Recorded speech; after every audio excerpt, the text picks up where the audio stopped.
In the world of cybersecurity, there's this constant battle going on. But some of the toughest decisions aren't made on the digital front lines. No, they're made by the people who find the weaknesses in the first place. Today, we're going to dig into a really critical dilemma. When do you reveal a security flaw to help people, and when does that very act put them in even more danger? It really all boils down to one single, challenging question. Is some information just too dangerous to share with everyone? I mean, when we're talking about security flaws, the line between informing the good guys and arming the bad guys is incredibly thin. So, here's how we're going to break this all down. First, we'll define what makes this choice feel so impossible. Then, we'll look at the dangers of both spilling the beans and of keeping it secret. After that, we'll jump into a real-world case study to see how one company handled this exact problem. And finally, we'll zoom out and see what the big takeaway is for all of us. All right, let's start at the very heart of the problem. What is it that makes this choice feel so impossible for security professionals? Well, this is what's known as the security publisher's dilemma. And it is a classic catch-22, right? If a security company publishes all the details about a digital weakness, they give defenders the info they need to protect themselves. But at the exact same time, they could be handing a perfect blueprint over to the attackers. So you're basically stuck between a rock and a hard place.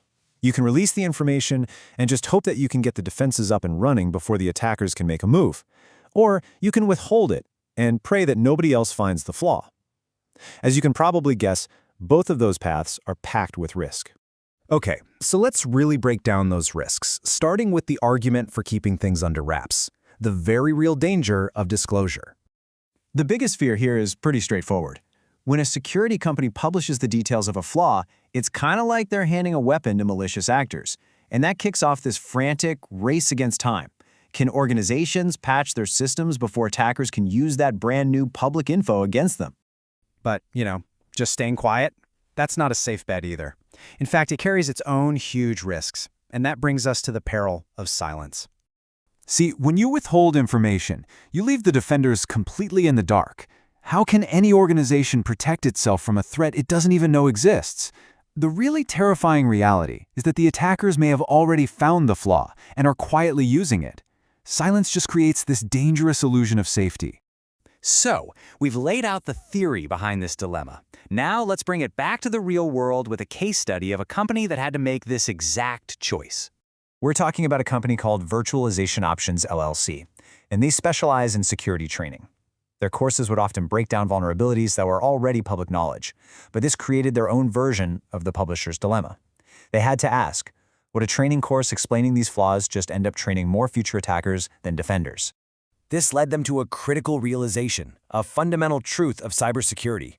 The bad guys are proactive. They're not sitting around waiting for a training course to tell them where the weaknesses are. No, they're already out there, actively looking for them and using them.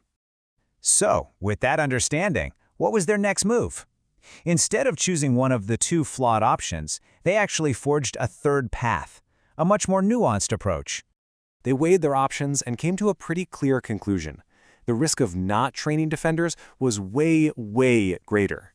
Withholding the course wouldn't stop the attackers, who, remember, already knew about the vulnerabilities. It would only leave the good guys totally unprepared.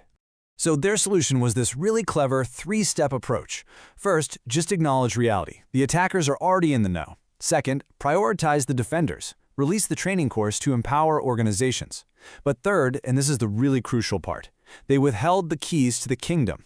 They explained the vulnerability and how to fix it, but they deliberately left out the precise step-by-step instructions needed to actually carry out the attack. This strategy informs defenders without making an attacker's job any easier. So what's the bigger lesson here for us?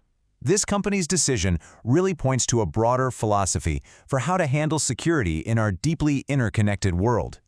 And here's the bottom line. We can't aim for perfect, absolute security where no sensitive information ever gets out. That's just impossible. The real goal is informed defense. It's all about making sure the people trying to protect our systems have the knowledge they need, because the attackers are always going to be searching for a way in. The priority has to be empowering the good guys. This leaves us with a big question to consider in our own digital lives. Who should be the one to decide what we need to know to stay safe? It's a complex question for sure, with no easy answers, but it's one that is absolutely worth thinking about. Thanks for digging into this with me.